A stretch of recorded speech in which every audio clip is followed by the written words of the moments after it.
শুভ সকাল সবাইকে। সবাই কেমন আছেন? আশা করি ভালোই আছেন।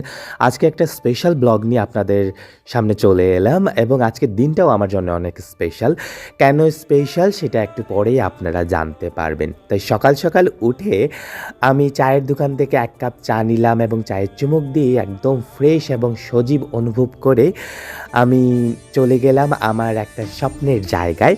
তাই দেরি না করে একটা টেসলা ভাড়া করলাম। তারপরে চলে গেলাম মেট্রোতে। মেট্রো ধরে আমি আমার গন্তব্যে ছুটে চললাম।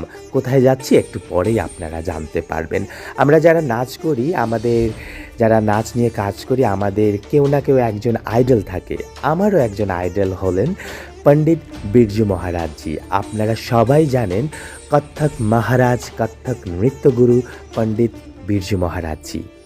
মহারাজজি হয়তো আমাদের মধ্যে আর নেই, কিন্তু ওনার সৃষ্টি, ওনার কর্ম আজও আমাদের মধ্যে চিরসজীব হয়ে বেঁচে আছে। আজও আমাদের ঘুঙুরের ধ্বনি, আমাদের মুদ্রায় মহারাজজি এখনও চিরসজীব হয়ে বেঁচে আছেন। আমি গত কিছুদিন আগে কালা আশ্রমে বেশ কিছুদিনের জন্য ট্রেনিংয়ে গিয়েছিলাম। আর সেই ট্রেনিং এবং কালা আশ্রমের অভিজ্ঞতা আপনাদের সামনে তুলে ধরার ক্ষুদ্র প্রয়াস আমার এই ছোট্ট ব্লগটি। খুব ভালো লাগতো যদি মহারাজজির কাছে আমি সরাসরি শিখতে পারতাম। প্রত্যেকটা নৃত্যশিল্পীর একটা আশা থাকে একজন বড় গুরুর কাছ থেকে তালিম নেওয়ার। আমারও ছিল, হয়তো সেটা পূরণ হয়নি, কিন্তু খানিকটা আশ মিটেছে এই ট্রেনিংয়ের মাধ্যমে। ওনার সৃষ্টি, ওনার কর্মের সাথে পরিচিত হতে পেরে আমি আসলে সৌভাগ্যবান মনে করছি নিজেকে। ওনার পরিবারের সদস্যবৃন্দের কাছ থেকে আমি তালিম নিতে পেরেছি, এটাই আমার জন্য অনেক বড় পাওয়া। ওনার সুযোগ্য পুত্র জয়কিষাণ মহারাজ, দীপক মহারাজ, ওনার কন্যা মমতা মহারাজের কাছেই আমি তালিম নিয়েছি। সেই সাথে ওনার একনিষ্ঠ শিষ্যা শাশ্বতী সেনের কাছেও আমি তালিম নিতে পেরেছি।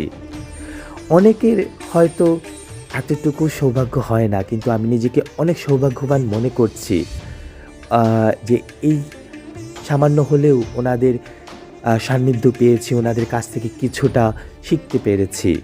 অনেকের মনে তো অনেক আশা থাকে, আমার হয়তো ক্ষুদ্র এই স্বপ্নটুকু পূরণ হতে পেরেছে, এটাই আমি অনেক অনেক বড় মনে করছি। তো পুরো কালা আশ্রমটা ঘুরে দেখলাম, এত সুন্দর করে উনি সাজিয়েছেন মহারাজজি, কি বলবো, কি সুন্দর স্থাপনা। এই যে পুরো বিল্ডিংটা, প্রত্যেকটা জায়গায় নাচের ক্লাসরুম, প্রত্যেকটা জায়গায় এক একজন গুরুজি তালিম দিচ্ছেন। ওনার পরম্পরার সাথে পরিচিত হতে পেরে আমি আসলেই সৌভাগ্যবান মনে করছি। কি আর করার, হয়তো মহারাজজির কাছে আমি সরাসরি তালিম নিতে পারিনি, কিন্তু যা পেয়েছি আমি সেটার জন্য অনেক অনেক সৌভাগ্যবান, অনেক লাকি নিজেকে মনে করছি। আমার এই নাচ শেখার জীবনের এটা একটা বড় প্রাপ্তি হয়ে, একটা বড় স্মরণীয় দিন, স্মৃতি হয়ে আমার জীবনে থেকে যাবে। এই যে জায়গাটা দেখছেন, এখানেই মহারাজজি বসে তালিম দিতেন ওনার শিষ্যদেরকে। এতটুকু দেখতে পেরেছি, এটাই আমার জন্য অনেক অনেক বড় পাওয়া।